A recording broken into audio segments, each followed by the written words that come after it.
ఆరోగ్యం అంటే natural food. Nature మంత్ర ఇప్పుడే మీ ఇంటికి తెచ్చుకోండి. ఎంత భారీ బడ్జెట్ మూవీ అయినా కొన్ని గంటల్లోనే హెచ్డి ప్రింట్తో పైరసీ చేసి కొన్ని వెబ్సైట్లో పోస్ట్ చేయటం ఐబొమ్మ చేసిన నిర్వాకం.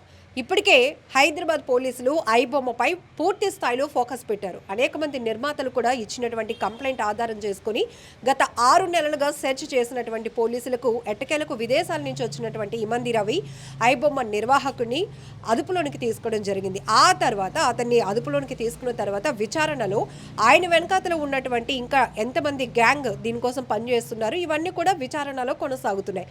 అయితే ఈ ఐబొమ్మ నిర్వాహకుడైనటువంటి ఇమ్మంది రవి విశాఖపట్నానికి చెందినటువంటి వ్యక్తి. ప్రస్తుతానికి వాళ్ళ నాన్నగారు ఇమ్మంది చిన్నప్పారావు గారు మనతో పాటు ఉన్నారు. ఆయన తన కొడుకు గురించి ఏం చెప్తారు, అసలు అతని ఎడ్యుకేషన్ బ్యాక్గ్రౌండ్ ఏంటి, తను ఎందుకు ఈ టెక్నికల్గా రావడం జరిగింది, ఎక్కడి నుంచి, ఇప్పటికే తన్ని ఇన్వెస్టిగేషన్ చేసినటువంటి పోలీసులకు కరేబియన్ దీవుల నుంచి తను ఐబొమ్మని మొత్తం నిర్వహణ కొనసాగిస్తున్నట్టు పెద్ద టీమే ఉన్నట్టు పోలీసులు అయితే గుర్తించారు. బట్ ప్రజెంట్ రవి వాళ్ళ నాన్నగారు మనతో పాటు ఉన్నారు. ఆయనతో ఒకసారి మాట్లాడదాం. నమస్తే సార్. సార్ మీరేం చేస్తూ ఉంటారు? నేను రిటైర్ అయిపోయానమ్మా. ఓకే, ఎక్కడండి ఎంప్లాయ్? బిఎస్ఎన్ఎల్. ఓకే, సో ఎంతమంది పిల్లలు మీకు? ఇద్దరమ్మా, ఓ బాబు పాప. ఇప్పుడు బాబు ఏం చదివాడు? డిగ్రీ వరకు చదివించానండి. పిల్లలిద్దరిని డిగ్రీ వరకు చదివించాను. ఓకే, ఇప్పుడు జాబ్ కోసమని ఎక్కడికైనా వెళ్ళాడా, లేకపోతే ఏంటి ఈ ఐ బొమ్మ అనేది మీకు తెలుసా? మీ బాబు గురించి ఇంత పెద్ద చర్చ అవన్నీ తెలియదండి. ఈ రోజు ఉదయమే తెలిసింది నాకు. మా వాళ్ళు పేపర్లో చూసారట, టీవీలో చూసారట. వాళ్ళు మా వాళ్ళు అందరూ ఫోన్ చేసి నాకు చెప్తేనే కానీ నాకు తెలియదు.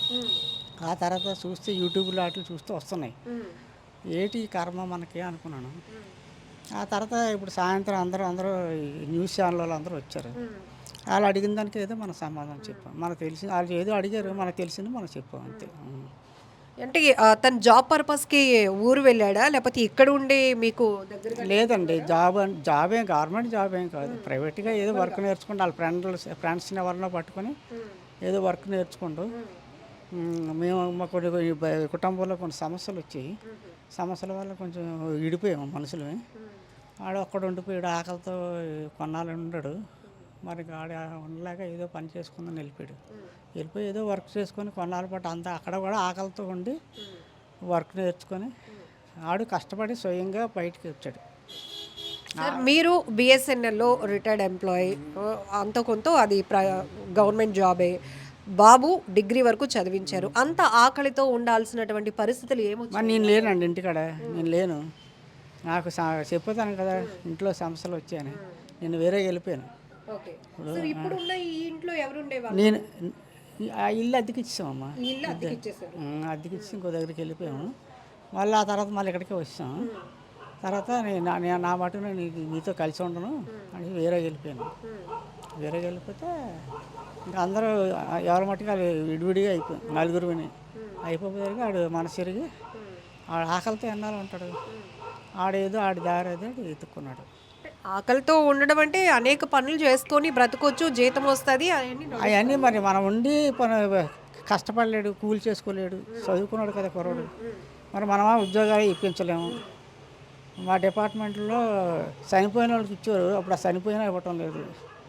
ఇలాంటి సమస్యలు ఉన్నాయి. ఇప్పుడు ఎన్నాళ్ళు అయింది మీ కుటుంబంలో వచ్చిన విభేదాల కారణంగా మీ అబ్బాయి ఎప్పుడు ఎక్కడికి వెళ్ళిపోయాడు? 15 సంవత్సరాల కింద వెళ్ళిపోయాడు. 15 సంవత్సరాలు హైదరాబాద్లో స్థిరపడడానికి వెళ్ళిపోయాను అని చెప్పాడు. ఈ 15 ఏళ్లలో మీతో రోజు ఫోన్లో మాట్లాడడం? రోజు లేదండి, రోజు లేదు. ఎప్పుడో మనకు అవసరం వస్తే ఆడికి ఫోన్ చేస్తాను, ఆడికి అవసరం అయితే నాకు ఫోన్ చేస్తాను. ఏదైనా మాట్లాడాలనుకుంటే ఏదైనా చిన్న మాట, చిన్న మొక్క ఏదైనా అంతే. ఇప్పుడు మీ బాబు అరెస్ట్ అయ్యాడు అన్న విషయం, మీ బాబు కోసం 6 నెలల నుంచి హైదరాబాద్ పోలీసులు వెతుకుతున్నారు అన్న విషయం చెప్తాను కదా, ఇప్పుడు చెప్పాను కదా. ఇప్పుడు తెల్లవారు మా వాళ్ళు అందరూ చెప్తేనే తెలిసింది నాకు. అంతవరకు నాకు తెలియదు. ఎన్నాళ్ళైంది మీ అబ్బాయితో లాస్ట్గా మాట్లాడి? డబ్బులు ఏమైనా పంపుతున్నాడా, సంపాదిస్తున్నా? ఆడు పంపినా నాకు అక్కర్లేదండి. ఆడు పంపడు, నేను అడగను. ఆడు అడగడు, డబ్బులు కావాలని ఆడు అడగడు, నేను అడగను. ఒకవేళ ఆడు పంపించినా నాకు వద్దు. నాకు దేవుడు ఎట్టింది నాకు చాలు మందులకి నాకు తిన్నంతకి సరిపోతుంది. ఇప్పుడు ఇప్పుడు మీ బంధువుల ద్వారానైనా మీ అబ్బాయి ఎందుకు పోలీసులు అరెస్ట్ చేశారు అనే విషయం మీకు తెలుసా? వాళ్ళు వార్తలు ఛానల్ మీనట్టు ఛానల్స్ ఉంటాయి కదా ఏ చూసి వాళ్ళు చెప్పారు నాకు అంతే. అంటే తెలుసుకోవాలి కదా. మా తెలుసుకోవాలి. అబ్బాయి డిగ్రీ చదివించాను 15 ఏళ్ల క్రితం హైదరాబాద్ వెళ్ళిపోయాను వాడు ఏం చేశాడని అరెస్ట్ చేశారు అనే విషయం ఏమీ తెలియదు నాకు. వాళ్ళు చెప్పిన తర్వాత ఈ న్యూస్లో ఒకటి వస్తుంది బయటికి, అంతవరకు మనకేమీ తెలియదు. అంటే చిన్నప్పటి నుంచి ఎక్కువగా సంపాదించాలి అనే కాన్సెప్ట్ అలాడదేం లేదండి, అలాడదేం లేదు. టైంకి ఇగో ఈ మాస్టర్ గారు ఈ బడిలో చదివారు కూడా కొన్నాళ్ళు చదివారు సార్. ఈ మాస్టర్ గారు తర్వాత ఈ స్కూల్లో మనిషి ఇంకో స్కూల్ కూడా చదివారు, అక్కడ 10th వరకు చదివారు. ఆ తర్వాత ప్రకాశ్లో ఇప్పుడు ఎంత రవి వయసు 85లో పుట్టాడమ్మా. మరి ఇప్పుడు ఎన్నానైందో చూడండి, 85లో పుట్టాడు. 37 ఉంటాయి 37 దాటే ఉంటాయి. పెళ్ళి అయితే అమ్మాయి నేను చూసిన పిల్లకి పెళ్ళికి ఆడికి నచ్చలేదు, ఆడు పిల్లని చూసుకున్నాడు. సరే అయితే నువ్వు నచ్చిన పిల్లని చేస్తాను అంటే మా పెద్దలు, మా మామయ్యలు, మేనత్తలు, మా అన్నయ్య, మా వదినలు వీళ్ళందరం తీసుకుని వెళ్ళాము. నిశ్చితార్థం చేసాము, మళ్ళీ వచ్చేసాము. మళ్ళీ పెళ్ళికి ముహూర్తాలు వాళ్ళే పెట్టేశారు. పెట్టిస్తే వెళ్ళాము. పెళ్ళి అయిపోయిన తర్వాత నాకు తెలిసిన వాళ్ళు, నాకు కావాల్సిన వాళ్ళు తీసుకెళ్ళాము. పెళ్ళి అయిపోయిన తర్వాత వచ్చేసాం. అంతవరకే మనకి. మీరు చూసిన అమ్మాయి నచ్చలేదు అని ఈ కోపం కూడా మీ మీద ఉందా? కోపమే లేదు, కోపాలు ఏమీ లేవమ్మా, కోపమే లేదు. చేయవలసిన పనులే చేసాం అంతే. ఆడికి పెళ్లి చేయాలి, మన ధర్మం చేసాం. ఆడికి చూసుకుంటూ ఆడికి నచ్చింది, అది మనకి ఇంకా సింపులే కదా చెప్పాలంటే. పోనీ ఇష్టపడిన పిల్లతోటైనా కలిసి ఉండాలి కదా. మరి వాళ్ళిద్దరికి ఏమొచ్చిందో విడిపోయారు. సో ఇప్పుడు ఇష్టపడిన అమ్మాయితో కూడా లేడు లేడు. పాప చల్ల చుక్కలా ఉంటుందండి పాప. పాప చాలా బాగుంటుంది, అంత అందంగా ఉంటుంది ఆ పాప. చిన్నప్పుడే అంత అందంగా ఉండేది.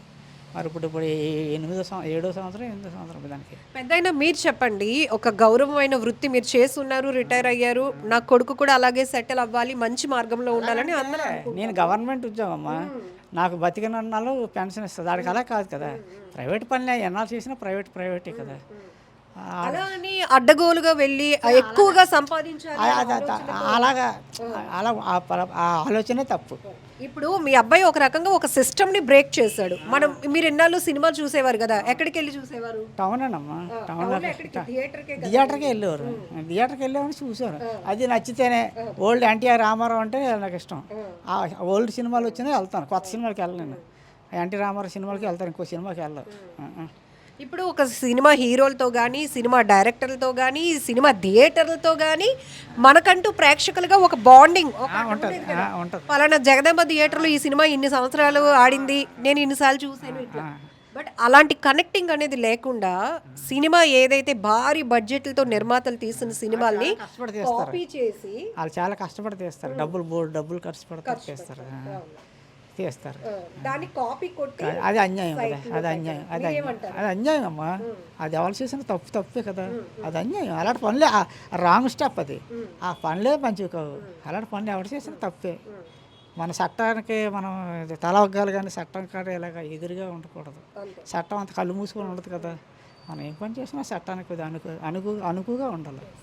అబ్బాయి రవి సమర్థించుకునే మాటల్లో పేదవాళ్ళు థియేటర్ వరకు వెళ్ళలేకపోతున్నారు, అంతమంది వెళ్ళినా కూడా టికెట్లు కొని పెట్టుకోలేకపోతున్నారు, కాబట్టి నేను ఇలా కాపీలు చేసి పైరసీలతో. పేదవాళ్ళు ఎవరు లేరమ్మా ఈ రోజు. కూలికి వెళ్ళా మగవాళ్ళకి ఆడవాళ్ళకి డబ్బులు ఇస్తున్నాయి. పేదవాళ్ళు అయితే మానేస్తారు సినిమా చూడటం. మన చిన్నప్పుడు సినిమాకి వెళ్ళేవారు అంటే మాకు అక్కడ 10 పైసలు ఉంటే కావు. సినిమాకి వెళ్ళేవారు అంటే నోరు పూసుకొని ఇంట్లోనే ఉండేవారు. వ్యవసాయం చేసుకుని వ్యవసాయం పనిలోకి పిలిస్తే వ్యవసాయంలోకి వెళ్ళి పనులు చేసేవారు. మాకు సినిమాలో వెళ్ళేవారు అంటే మనకు జరగనప్పుడు నోరు మూసి ఊరుకోలేమే. మనకు అది కావాలి, ఏమైనా కావాలంటే వస్తుంది రాదు కదా. మనకు ఉన్న దాంట్లోనే మనం చేసుకోవాలి. మన తలకు తగ్గ టోపీ వేసుకోవాలి. మన చిన్న తలకాయ ఇంత తేప వేసుకుంటే ఉండదు కదా. ఆ ఆశ కూడా అది మంచిది కాదు. ఆ ఆశే మంచిది కాదు. ఆశనే మొదట్లోనే కత్తిరించేయాలి. అది తప్పు నాకు.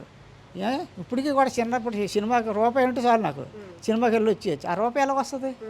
ఆ రూపాయి లేదు అంతే. మా ఊరు మొన్నటి వరకు బాగా పల్లెటూరులా ఉంటుంది. ఇప్పుడు పట్టణం అయిపోయింది. ఇదంతా మా వ్యవసాయాలు, భూములను. ఇప్పుడు భూముల్లో ఉన్నట్టు అన్ని హాస్పిటల్స్ వస్తాయి. ఇప్పుడు మీ అబ్బాయి తను చేసిన పనిని సమర్థించుకోవడానికి చెప్తున్న మాటను మీరు ఖండిస్తున్నారా? తండ్రి ఆడేం చెప్పడో నాకు తెలియదు. ఇప్పుడు నేను మీకు చెప్పాను కదా, పేదవాళ్ళు సినిమా చూడలేకపోతున్నారు, అందుకే నేను వెబ్సైట్లో నేను వినలేదు. కానీ ఆ మాటే తప్పు. నిన్ను పొడి చేస్తాను చంపేస్తాను అది న్యాయం, నువ్వు తిన్నందుకే నీకు అన్నం లేదు కాబట్టి పొడి చేశానంటే అది ఎలా ఉంటుంది? చచ్చిపోతే అన్నం తినక్కర్లేదు కదా, నేను చంపేస్తానంటే ఎలా ఉంటుంది? తప్పు అలా తప్పు. మీరు అన్నారు ఒక మాట, తండ్రిగా మీ బాధ మాకు అర్థమవుతోంది. అంటే అతను డిగ్రీ చదివాడు, నేను జాబ్ చేస్తున్నాను, అయినా కూడా చిన్న విభేదాల వల్ల దూరం అయిపోయాడు, ఎన్నాళ్ళు ఆకలితో ఉంటాడు, నాకంటూ ఒక ఎంప్లాయీని కాబట్టి నేను బతుకుతున్నాను, నా కొడుకు అవకాశం లేదని. బట్ మీ కొడుకు అకౌంట్లో 3 కోట్ల రూపాయలు ఫ్రీజ్ చేశారు పోలీసులు. ఇది నమ్మసక్యంగా మీరు చెప్తేనే నాకు మైండ్ బ్లాంక్ అయిపోతుంది. రూపాయలు మరి అదే ఊహకి అందలేని మాట నాకు. మరి మీరే కాదు, మీకంటే 3 మంది ముందు వచ్చారు విలేకరులు, వాళ్ళందరికీ అది చెప్పారు. నాకు ఊహ అందని మాట అది.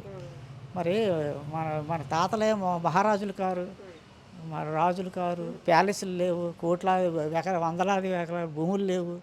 మరి అలాగని తిన్నందుకు ఇబ్బంది లేదు, గంటన్నం సూడాంబులు అన్నీ తాగి ఆకలితో అప్పుడు లేము. కాబట్టి ఇలా జల్సాగా లేదు, డబ్బులు ఉండే కావు అప్పుడులోను. ఏదో ఏం అలవాట్లేదు, నాకు అలవాట్లేదు. చిన్న సిగరెట్ కూడా నాకు లేదు అలవాటు. అందరు సిగరెట్లు మందులు అవి తాగుతారు, అలాంటి అలవాటే లేదు నాకు.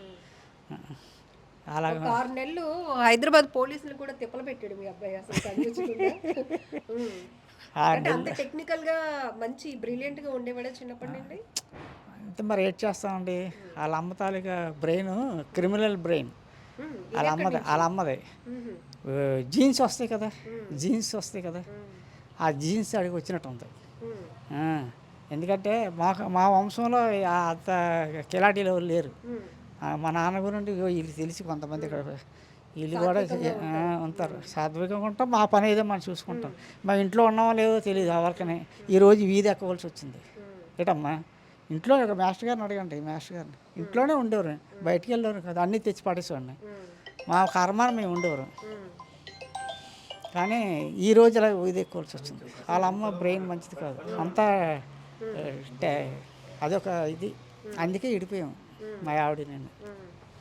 అంటే ఆమె ఆలోచన అట్లా అంత మా ఆలోచన అలా ఉంటుంది. అంత వ్యతిరేకమైన పనులు. జుత్తుకేస్తే వాళ్ళకి మెడకేస్తే జుత్తుకి. కూరని తిండి కూరని బట్ట ఇట్టానమ్మ నేను. అయినా సరే ఆవిడ డ్యూటీకి వెళ్తుంటే తలుపులు తాళాలు వేసేది, డ్యూటీ నుంచి వచ్చేసింది తలుపులు తాళాలు వేసేది. ఇవన్నీ పెద్ద మనుషులు చెప్పాను. ఎవరైనా అలా చేస్తారా? నేను ఎక్కడంటే దూరంగా అడవుల్లోకి ట్రాన్స్ఫర్ చేసేస్తే బాగుండు, మళ్ళీ ఎక్కడే వచ్చావు ట్రాన్స్ఫర్ అయ్యి అని అలా ఎవరైనా అంటారా? ఇలాంటి బాధలన్నీ రకరకాల బాధలు, చాలా బాధలు పెట్టింది. అవన్నీ చెప్పాను మా వాళ్ళకి. నిజంగా ప్రస్తుతం ఉన్నటువంటి సమాజం దేనికి ప్రయారిటీ ఇస్తుంది? ఆర్థిక సంబంధాల చుట్టూ మాత్రమే తిరుగుతుంది. మళ్ళీ ఎన్నికలంగానే చాలా విరక్తి కలుగుతున్నాం. మంచి అనిపిస్తుంది కదా, లేడీస్ కూడా ఛాలెంజింగ్ జాబ్స్ చేసినప్పుడు చాలా బాగుంటది. ట్రాఫిక్ అసిస్టెంట్స్ గా నియమించిన ట్రాన్స్జెండర్స్ అందరితో సాల్యూట్ చేయించుకుంటున్నారు. ఫుడ్ డెలివరీ ఇవ్వటానికి వెళ్ళినటువంటి డెలివరీ బాయ్ అనిల్ పై కళ్ళ ముందు పెళ్ళండి